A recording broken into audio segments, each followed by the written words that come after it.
తీగలాగితే డొంక కదిలింది. ఇప్పుడు తెలుగు సోషల్ మీడియాలో ఎక్కడ చూసినా బెట్టింగ్ యాప్స్ గురించే కనిపిస్తుంది. బెట్టింగ్ యాప్స్ దోపిడీకి కేర్ ఆఫ్గా మారిపోయాయి. బెట్టింగ్ యాప్స్తో దోపిడీ జరుగుతుంది. సొసైటీలో కన్సర్న్ కనిపించే సర్జనర్ కారణంగా ఈ యాప్స్ దుర్మార్గులు వీటిని ప్రమోట్ చేసే సెలబ్రిటీల భాగవతాలు బయటకు వచ్చాయి. తన పనేదో తాను చేసుకున్నామా పోయామా అని కాకుండా సొసైటీ పట్ల తన బాధ్యతను ఫీల్ అయ్యే సర్జనర్కు అభినందనలు. పోలీసులు కేసులు పెడుతున్నారు.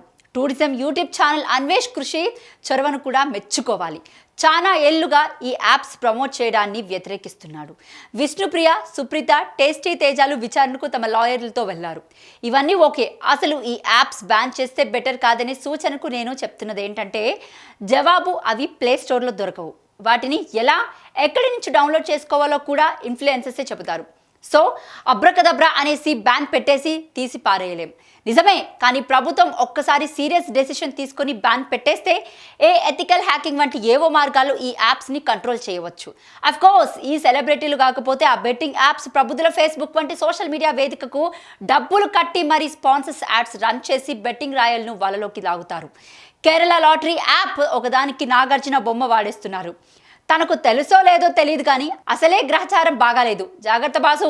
గతంలో ఆన్లైన్ రమ్మీకి రానా నాయుడు, తెల్లారి లేస్తే 1,00,000 నీతులు వల్లించే ప్రకాష్ రాజ్ కూడా ప్రచారం చేశారు. ఇప్పుడు తాజాగా మంచులక్ష్మి పేరు ప్రచారంలోకి వస్తుంది. ఆమె కూడా బెట్టింగ్ యాప్ ప్రమోట్ చేసిందని వీడియోను పలువురు బయటకు వదులుతున్నారట. నిధి అగర్వాల్ కూడా తవ్వుతూ పోతే ఇంకెన్ని మొహాలు బయటకు వస్తాయో. ఇప్పుడు మంచులక్ష్మి మీద కూడా కేసు పెడతారా అనేది ప్రశ్న. మొత్తానికి మంచు కుటుంబంలో ఏది సజావుగా ఉండదా? ఇప్పటికే కుటుంబ సభ్యులు ఏవో వివాదాలతో ఘర్షణ పడుతూ కేసులు పెట్టుకుంటూ నిత్యం వార్తల్లో ఉంటున్నారు. ఇప్పుడు ఈమె కూడానా?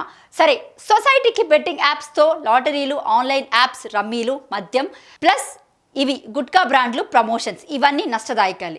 ఇన్ఫ్లుయెన్సర్స్గా చెప్పుబడే కొందరు ప్రభుత్వాలు వీడియోలపై, సెలబ్రిటీల ప్రచారాలపై నిఘా వ్యవస్థ అవసరం. బాధ్యత ఫీల్ అయ్యే సోషల్ మీడియా యాక్టివిస్టులు బయట పెడతారేమో. వెంటనే ఆయా సెలబ్రిటీలపై యాక్షన్ తీసుకునేందుకు అధికారం యంత్రాంగం రెడీగా ఉందా? అనేక కేసులు నడుమ వీటిపై కాన్సంట్రేషన్ చేయగలదా? పెద్ద సబ్జెక్టే ఇది.